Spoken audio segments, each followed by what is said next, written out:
दोस्तों, आज हम लोग एक कहानी सुनेंगे।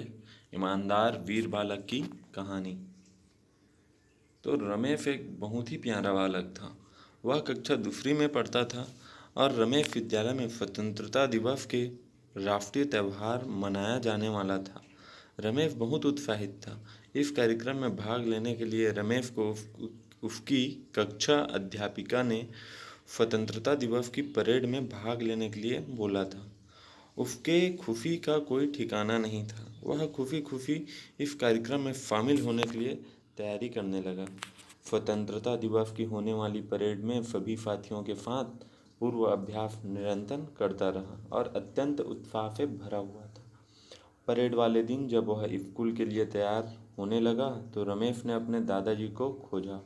दादाजी रमेश के साथ निरंतर विद्यालय जाया करते थे उसे पहुंचाने के लिए, किंतु दादाजी नहीं मिले। तो माँ से जाकर पूछा। माँ ने बताया दादाजी गांव गए हैं, वहाँ दादी की तबीयत खराब है और हॉस्पिटल में है। पिताजी भी गए हुए हैं, अब मैं तुम्हें स्कूल पहुँचाकर गांव निकलूँगी। तो रमेश ने यह बात सुनी तो बहुत दुखी हुआ और वह स्वयं भी दादी के पास जाने के लिए जिद करने लगा।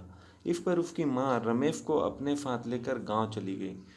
जब वह कुछ दिन बाद विद्यालय पहुंचा, वहां प्रधानाचार्य ने उन सभी बालकों को बुलाया जिन्होंने परेड में भाग नहीं लिया था। इस पर रमेश का नाम नहीं पुकारा गया। बाकी सभी विद्यार्थियों को उनके अभिभावक को लाने के लिए कहा गया। रमेश ने सोचा कि मेरा नाम प्रधानाचार्य ने नहीं बोला, लगता है शायद वह भूल गए होंगे। रमेश प्रधानाचार्य जी के ऑफिस में गए और उसने प्रधानाचार्य जी को कहा कि मैं उस दिन परेड में नहीं आया था, मगर आपने मेरा नाम नहीं लिया। मुझे भी अपने माता पिता को बुलाकर लाना है। रमेश के इस सरल स्वभाव को देखकर प्रधानाचार्य खुश हुए और उन्होंने रमेश से बताया कि तुम्हारे माता पिता ने फ़ोन करके तुम्हारे स्कूल न आने का कारण मुझे पहले ही बता दिया था। तुम्हारी ईमानदारी से मुझे खुशी हुई।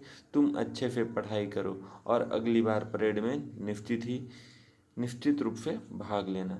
अतः इस कहानी से हमें यह शिक्षा मिलती है कि सदैव सत्य बोलना चाहिए और हमेशा सत्य का साथ देना चाहिए। व्यक्ति का स्वभाव उस व्यक्ति का परिचय है। अगर ये कहानी आपको अच्छा लगा तो हमारे चैनल को सब्सक्राइब करें और लाइक करें। Thank you.